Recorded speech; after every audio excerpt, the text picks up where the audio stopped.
معلش عزيزي المدريدي، انا عارف ان احنا سهرناك على الفاضي ويا ما سهرناك على الفاضي، ما تحطش في دماغك يا جدع، الامور دي عاديه وسيبها على الله، ومنها كتير قوي. ما جاتش على المره دي. انا كنت عارف ان انت قاعد مستني سورلوس يجيب اي جون. انت عارف الدليفري بتاع سورلوس، والراجل ده على طول بيجي طيار. مش كل مره هنقوم من النوم بكوابيس بقى من سورلوس بقى، لكن المره دي بقى فران توريس هو اللي عمل.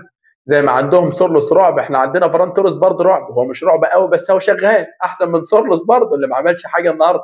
لكن انا بقول لك المباراه انتهت النهارده واحنا في الصداره، وبرشلونه قدر يفوز على اتلتيكو مدريد 3-1، رغم ان اتلتيكو مدريد كانت البدايه والافضليه له. لكن الظاهر اللعيبه اتاثرت بالفيديو بتاع هينز فليك دون. اكيد طبعا التاثير اللعيبه دي كان باين في الملعب، واللعيبه قدرت فعلا انها تخلص المباراه 3-1. كل اللعيبه كانت بتموت نفسها على الكوره النهارده، رغم ان الدفاع بتاعنا حكايته خلصانه بمعنى الكلمه، ما عندوش جديد ولا عنده قديم، واللي فيه والكوارث اللي عنده كالعاده. احنا من غير كوارث ما نقدرش نعيش، فيلا نمسح الكوارث القديمه ونعمل كوارث جديده. لكن فران توريس قدر يخلصها. ونام يا سورلوس بقى النهارده وشخر براحتك واشبع بقى شخير. فيلا اشوفكم الفيديو الجاي. ما تنساش بقى اللايك واشتراك وصلي على النبي عليه افضل الصلاه والسلام. سبحان الله وبحمده، سبحان الله العظيم. لايك واشتراك يا رجاله. يلا سلام.